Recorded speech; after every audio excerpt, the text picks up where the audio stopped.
भोला मांगे गवनवा होली में, वो शिवा मांगे गवनवा होली में। भोला मांगे गवनवा होली में, भोला मांगे गवनवा होली में। पहला संदेशा ब्रह्मा जी के अइले, पहला संदेशा ब्रह्मा जी के अइले, ब्रह्मा जी के अइले हो, ब्रह्मा जी के अइले। गौरा के माना न कैले हो, हम न जेबो गवनवा डोली में। गौरा के माना न कैले हो, हम न जेब गवनवा डोली में। ना जेम गवनवा डोली में, हम न जेम गवनवा होली में।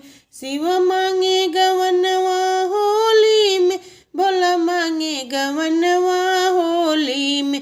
दूसरा संदेशा विष्णु जी के अइले, दूसरा संदेशा विष्णु जी के अइले, विष्णु जी के अइले हो, विष्णु जी के अइले, विष्णु जी के अइले हो, विष्णु जी के अइले।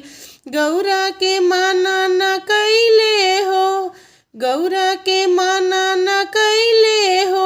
अब न जेम गवनवा डोली में, अब न जेम गवनवा डोली में। शिव मांगे गवनवा होली में, भोला मांगे गवनवा होली में। शिव मांगे गवनवा होली में।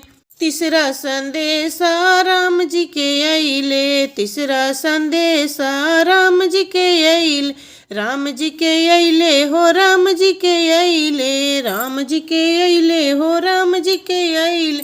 गौरा के माना न कैले हो, अरे गौरा के माना न कैले हो। हम न जेब गवनवा डोली में, हम न जेब गवनवा डोली में। भोला मांगे गवनवा होली में, शिव मांगे गवनवा हो डोली में, भोला मांगे गवनवा होली में। चौथा संदेशा कृष्ण जी के अइले, चौथा संदेशा कृष्ण जी के अइले, कृष्ण जी के अइले हो, कृष्ण जी के अइले। गौरा के माना न कैले हो, अरे गौरा के माना न कैले। हम न जेब गवनवा डोली में, भोला मांगे गवनवा होली में। भोला मांगे गवनवा डोली में, भोला मांगे गवनवा होली में। पांचवा संदेशा भोला जी के अइले, पांचवा संदेशा भोला जी के अइले, भोला जी के अइले हो, भोला जी के अइले, भोला जी के अइले हो, भोला जी के अइले। गौरा के मनवा लो भाई गइले हो, गौरा के मनवा लो भाई गइले हो, गौरा के मनवा कैले हो। हम जइबो गवनवा डोली में, हम जइबो गवनवा डोली में। भोला मांगे गवनवा होली में, शिव मांगे गवनवा होली में। भोला मांगे गवनवा होली में, शिव मांगे गवनवा होली में।